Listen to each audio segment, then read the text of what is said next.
Hi, I'm MJ Preston, and this is my podcast.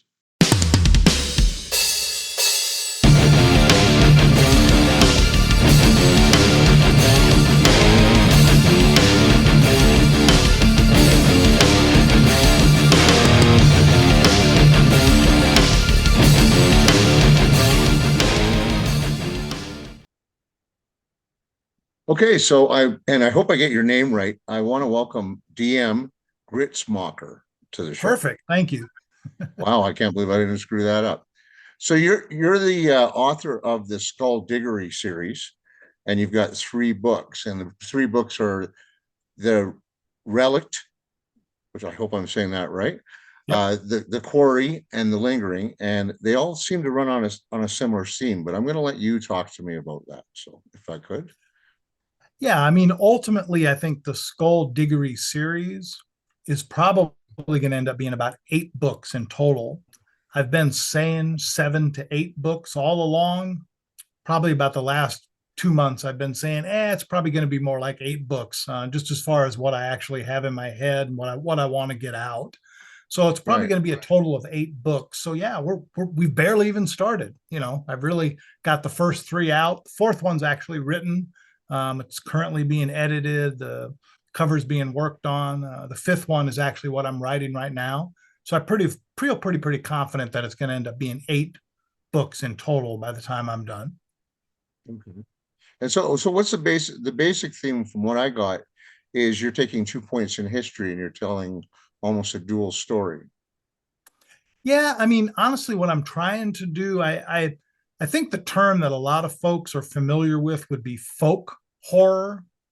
So I kind of peg Skullduggery as folk horror, primarily because in each book I'm dealing with something that's happened in the past, probably a long time ago, something that's happened in the past, maybe only decades ago, and then in pretty much every book, also what's happening in the current day. And it Right. follows primarily one main character, Russell Stander, really goes by Stander primarily in the books. And Right. really his experiences, we aren't introduced to him until the first book when he's already in his 50s. But then I try and go back things that he had experienced earlier in his life, and ultimately those things end up being tied to things that maybe happened historically, and that's kind of where the folk horror comes in. It's a great thing about a series is that you have that because I've also written a short series, but I'm keeping the characters and you have that ability to jump back and forth in time. And that's kind of cool because it doesn't have to be linear. So Yeah, it gives you a lot to play with, right? yeah, it absolutely does. So you're thinking 8 books. Do you think you'll do anything standalone? Yeah, to be honest, I probably thought maybe I would start that sometime around now. In other words, once I got 3 or 4 books into it, that's kind of what I originally had in my head. But to be Right. honest, I have so much going on with these individual books and what I'm trying to piece together with the whole Skullduggery series that now I feel like I really need to kind of push through, if you will, everything that's in my head with Skullduggery first. And then, yeah, Right. I do have some other ideas for some standalone books and stuff that I hope to have out as the years roll by. Yeah, I found that if you're working on like on a series, I'm actually like I'm just finishing the third book I can't say it's a series because that was the 2 books that I did the Highwayman series and I don't want to jump on with my stuff, but those 2 books they're done, but the characters came with me and I'm kind of starting another series. Okay, so but the thing is that once I feel like I'm on my third book for that series and I'm looking very forward to doing something standalone just Yeah, to get away from it and have yeah. because so what I was saying was you just you want to get away from that, eh? I mean, and it's nice to have that breakup. So do you ever find that you get boxed in with it? Honestly, this was kind of uh, I kind of designed this series in a way to avoid that. So Right. if I'm being really honest, what I really started doing was just writing the first book because just wanted to see if I could write a book. Right. And then talking to people and having a few, early readers kind of talk through what I had going on, they kind of encouraged me to kind of go down the series route. And what I realized pretty early on was if I did that, it would allow me to explore every monster, if you will, that I Right. enjoyed as a kid. And so, although I don't think it's as obvious to the reader, in my head, every book deals with a different monster. So this is my take on that. This is my take on that. And I really want to explore kind of all the classic, I guess I want to say universal monsters because really I kind of cut my teeth on the universal monsters and the Hammer horror monsters. So I really want to kind of explore every one of those with each We're book. going to So be in that best way, friends. yeah. So in that Yeah, way, I it love I does love it does seem all of fresh. the all of Yeah. that. Yeah. Well, I grew Yeah. up on it, right? Same thing. So, Yep. Yep. um, so like I said, uh, now just released The Lingering not long ago, correct? Yes. Yeah. Not even a month now. Yeah. So, could you give us a little bit of a synopsis on that? Yeah, the lingering. I don't want to tell you what monster it is because that might give it away. So No, sure, I sure. won't do that. The lingering explores the main character from the Skullduggery series, Stander. This Right, particular book actually takes him all the way back to when he's 10, and 12, and 14. So I mentioned earlier, what I try and do is have something that's happening in each of the books that's way in the past, something that maybe we know of as myth, legend, maybe even a biblical story. I don't know, something that's way, way back. Try and sure. tie that to something that happened in the more modern times. In this case, my main character's childhood, what he experienced as a 10 and a 12-year-old. Now he has experienced other things as an adult in book 1 and 2. And now he's hearkening back to something that happened to him when really he was a little kid that he didn't understand. And I think adults kind of told him what happened. Right. Now he's going back and exploring that and finding out that, well, what's happening now in his current day as a 50-year-old man does tie to something that happened to him back when he was 10 years old. He's just now starting to realize that. And really, that's kind of the guts of the Skullduggery series. We're talking about The Lingering, my third book, but the Yeah. Skullduggery series really is Stander trying to figure out all these kind of odd things that have happened to him. And now, with what's happening in his current day, how that ties back to those things.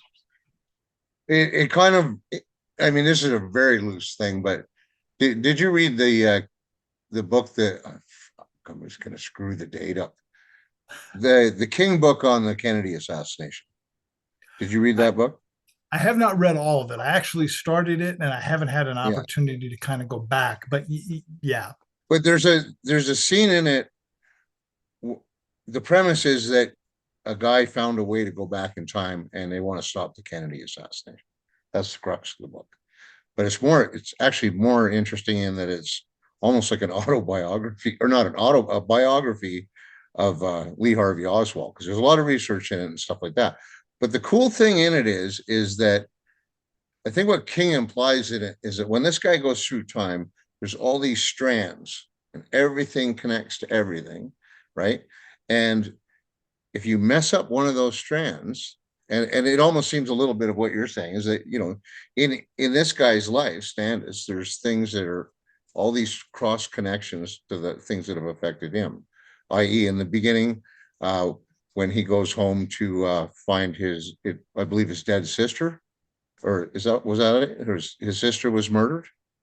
Yeah, that's at the first book, The Relic. Yep. Yeah, They yeah, I'm discovered going back, her. but I'm Yep. saying that he's an ongoing character through this whole series. So that's an interesting premise. I'm really fascinated by that. Huh. I'm trying my best. I often get asked, what inspired you to write? Like what is it? And it's almost like they're expecting that you're going to give them this storyline that, like I was walking down the street and I saw this guy get murdered. I saw a police officer and I thought, Jesus, that would be a great idea for a story and blah blah blah. Yeah. So the question is, why I'm writing basically, or how I start. What inspires you to write? Yeah. I mean, like I mentioned earlier, I think you and I have that in common in that we kind of cut our teeth maybe on some of those early horror movie monsters, Right. Universal Hammer, like we talked about. And then really for me anyway, as a kind of a little kid, I kind of went from that into ironically reading a lot of Stephen King. And so Right. I would say my inspiration really was realizing, God, I really love these movie monsters, the way Christopher Lee makes me feel, or Boris Karloff's Lisp, or whatever it is that I really got. And then Yeah. realizing that the written word, because let's be honest, we've all read horror books that we Yeah. loved and then went and saw the movies. There's a few exceptions out there, but I would say generally most horror fans probably a little Yeah. disappointed maybe I by would the agree. by the Yeah. yeah. And so when I was able to read Stephen King and realize, yeah, those movies were great, whether we're talking Universal or Hammer or even more modern that come out at that Yeah. time. But boy, the written word really kind of paints the entire picture. And I really, really kind of fell in love with that part of it, was really in awe of any of these people that Well, could, you're inside the character's head. I think that's yeah, the biggest yeah, difference right there is that you absolutely, get to see absolutely. it, I mean, when you think of somebody like Martin Scorsese when he shoots a movie and it's like almost artistic, I think of Taxi Driver where they go over top as he's killing Robert De Niro's killing these bad guys or whatever. He's a bad guy too, but and they're Yeah, going over the top and it's beautiful cinematography, right? But it that's probably the best you're going to get from anybody because the guy's a master, but it's still not going to stand up to the written word. It's like, reading The Godfather and then watching The Godfather. Well, you're going to get so many more nuances, everything in the book from the book that you don't get. But, you know, it that that is the thing about reading that a lot of young people don't get is that yeah, it's you know, I read Jaws after I saw Jaws. And I was like, what? He slept with his wife? What? yeah, Like yeah. that, eh? So, you know. Another topic I wanted to just pull you off of, and I was going to ask you, what do you think about all this AI stuff going on? They're, I'm horrified by it, to be honest. It's yeah, I'm not real technical. I think I shared with that earlier as we kind of set this up. You've been patient. I appreciate that with me. So I'm not super technical in terms of understanding all that. But what I can say is the impact of what AI could possibly do kind of terrifies me. And I don't mean that as in a Terminator, AI is going to take over and launch nukes. I mean, but boy, the potential for a lot of other things that are near and dear to the human condition being taken away. You and I are writers. It's easy for us to look at that and be like, how could that possibly do what we're able to do? But you know what? There's some scary things out there when it comes to art and when it comes to story writing and screenwriting and everything that happens with AI. So honestly, I'm kind of terrified about AI. And a small tidbit I'll give anybody that's currently reading my series. AI actually has a part in the Skullduggery series when we get closer to the end. I don't want to say anything else, but I'll tell you that that's part of why it terrifies me as much as some of these monsters I'm writing about. I think AI has the potential, hopefully, to do some wonderful things, but I think it also has the potential to do some damage as well. So it terrifies me, if I'm honest. it's really kind of funny. We live in this world now where we have people that are going through books, like publishers are having people go through books to get rid of words that they find that are insensitive, or and they're rubbing all this stuff out because they're basically trying to sanitize what is unpopular, and they're doing it to classic books, which just drives me crazy. But the AI end of it is now, from a writing point of view, I've actually seen a couple ads on social media where they're saying, "Yeah, our AI can write a book for you like that," right? But you know, uh, what's his name there? The guy, R. R. Martin, and a bunch of other big, or is it R. R.? I don't read them. That's why. But the Game of Thrones George author, George Martin. George Martin. My apologies. Um, nice guy. But anyways, he has basically launched a lawsuit against Chat GDP because they're saying that, it's a plagiarism machine. Because what it's doing is it's going out there and it's scraping everything like Google, right? And it's just bringing it back. So, if you sit down and say, well, I want something that's, splatter punk and 80s feel, I mean, it could be grabbing Craig Spector's books, it could be grabbing Layman's books, it could be grabbing, you know, Clive Barker's books. And Right. so, yeah, it's something I think that the art community really needs to step up and they need to defend because I think it could really, and really, what are you going to get? I mean, if that takes over, well, we've been replaced like the cashier has at Walmart, right? So it's not a good thing. I agree, Yeah. and Yeah. but there's lots of people launching battles towards it, so that's encouraging. I know we don't have the dough to go up there and do a lot, Right. grand lawsuit, but at least these guys that have money, they're trying. I'm sure guys like King will probably step on that too. Well, So, and it's nice too. You've seen the screenwriters strike and the writers strike, and a huge oh, part of what they're angling forward is definition of AI and how that can or can't be used. And again, I don't understand all that myself. I'm not close enough to the issue, but I do understand it enough to understand why they're worried about it. well, you basically got Keanu Reeves, who, this John Wick series is so huge. And they're saying after Keanu Reeves dies, we can still use his image and make his movie. And Keanu Reeves is saying, no, Right. you can't. But that's the scary thing. And right now it's kind of the Wild West. I think what they got to do is they just got to rein this back in and say, look, there's licensing here involved. It's almost like the Napster of the art world, if you know what I mean. Like Napster just kind of took off. Everybody's downloading music. It eventually all came back around that we all started paying for it again. Right. But Right. maybe it's like that. I don't know. And then the AI level on, defense and all that crap, that's scary as hell, right? But Right. hey, James Cameron warned us about it, so we better listen to him, eh? Right. So another question I was going to ask you, how long does it take you to write a book and get it to publication?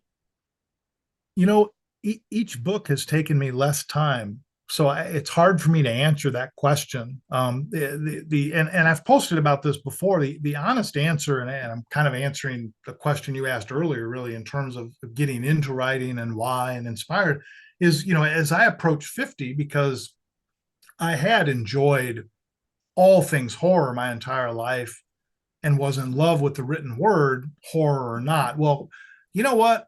I know I can write a book. I know it'll be great. I've thought that for decades out of just blissful ignorance. So as I approached 50, I thought, you know what? I probably should put my money where my mouth is. I wonder if I actually even can write a book. Because up to that point, up until The Relic, my first book, I had never written anything beyond just a few short stories, mostly just to entertain my friends. I'd send them an email with something that was silly, a few paragraphs. That was literally all that I had ever done. And I thought, I want to see if I can write a book or not. And so The Relic came out of that. And that took me a year and a half to 2 years to write. Right. Um, the Quarry took me more like a year and a half. And then The Lingering took me not a whole lot more than 6 months to actually write. And yeah, there's another process that involves, my beta readers who I kind of feel like are my ace in the hole, really. I've got just a small collective group of just really great people and readers that Helps when that you're an help indie. that really help me. Yeah. So, it Yeah. has to go through that. And of course the editorial process and the cover. So there's other parts to it. But I'm pretty committed to being able to put out a book every 6 months at this point, and I feel pretty confident with that. I hope I Yeah. don't eat my words when I get into book 6 or 7, but I feel pretty confident with that. So I want to say every 6 months, might be more like 6 months to a year, and hopefully I'm keeping a Right. little bit Right. ahead of it. I hope that answers your question. Yeah. I just to share, you know, commiserate with you a little bit. I know Mhm. when I my first book that I published was The Equinox, and that book took, I think, 17 years to write. Oh my What God. happened was is that I started writing it when I was in the army, Mhm. and I was gone all the time. And finally, at some point, I shelved it and just left it. And I thought, okay, well, you know what? I'm cool. I'm going to be a soldier. That's blah, blah, blah. That's it, right? It wasn't, and then one day, I mean, I never stopped writing. I wrote reportage for the military. Uh, I ran a blog that was supported veterans, all sorts of stuff. Or I wrote the bloody letter to the editor to bitch, right? But one day I found that manuscript in a box, and then I pulled it out, and I eventually put it. I got help, and I published it. And that first book, that there's no other feeling, to that very first book. But the one thing I've learned about it, and I almost in what you said, is that with each book it does get a little bit easier, but every book is kind of a lesson along the way, right? Like Yeah. you're polishing your craft with each book, but it also, you learn to be more efficient when it comes to the editing and like that, right? So And for me, I would say too, it's been a confidence issue. As I said, the first book, I was, I wonder if I can even do this. Will this story make sense? Will anyone be interested? All of that stuff. Oh, the first one was okay. I'll try a second one. How about that? And with each one, I feel more confident, and I think that helps the speed as well. sure. Yeah.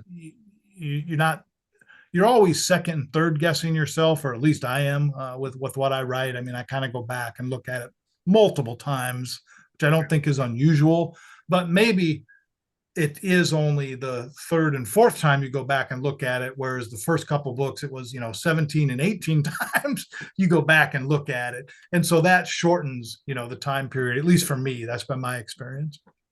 Well, generally with me, once I go through all the edits and all that, I don't even want to look at the book anymore. I really don't, you know. Well, And yeah. and when I do eventually find my way back to the book, and sometimes like Acadia event, I didn't read it because it's a 500-page book. I didn't read it for like 2 or 3 years. I started picking up, and who the hell wrote this? I didn't write this. I don't remember, because you're so disconnected from it, I think, at that point, eh? Yeah. So, well, listen, it has been a pleasure talking to you. Um, You too. I'm gonna get grabbed by I don't know, you can hear the dogs going again. But what we'll do, it's been a pleasure. Where is the best place to find you on the web? Find me on the web. Yeah, well, As for far your books. Your Well, books. the books themselves, of course, are available on Amazon. But I Yeah, really try and steer as much people, at least locally where I'm at. I'm yeah. blessed to have multiple great independent bookstores around me, in different towns. So I really like folks, especially if they're local, because all the local bookstores have got my titles. They've got it. It might even be signed. A lot of them ask me to do that. I hope they go and shop local. I hope they go and Yeah, support independent bookstores, because I really think that's important. yeah. But if not, it is also available on Amazon. So certainly you can find my titles on Amazon as well. Okay. Do you have a web page or anything like that? Yeah, I do have a web page. It's gritsmonster.com. I'm not Okay. quite to the point. Again, my first book just came out a year ago. So I'm Right. not to the point where I feel like I'm ready to do e-commerce on my site. So I know a lot of local No, authors. no, but a lot of people like to come check you out, right? Yeah, So yeah, that's and maybe I'll find the get to links. that. Yeah, but not yet. Yeah. Amazon or any bookstore, because really my distributor's worldwide. So whether you're watching this in Britain, Hawaii, Guam, if you go into your local bookstore and ask about me or ask about my titles, they can get it for you, Yeah. even if it's just a No, absolutely. one-off. So hopefully, go and talk to a bookseller maybe about my books, but if not, you're probably going to find out about some other great books, because really it's the booksellers in those independent bookstores. They're not doing it to make a whole lot of money. That's not They do it because they reality. love books. They're doing it for the passion and the love. So I Yeah. hope you go to an independent bookstore, buy my book, even if you have to order it, but have some conversation with some booksellers. And I guarantee you'll find some amazing other books. Hell, maybe by MJ Preston. I don't know. Oh, you might. Well, listen, it's been a pleasure. We'll put all the links in at the end of the video. But thank you for helping me kick this off. Oh man, I appreciate the opportunity, sincerely.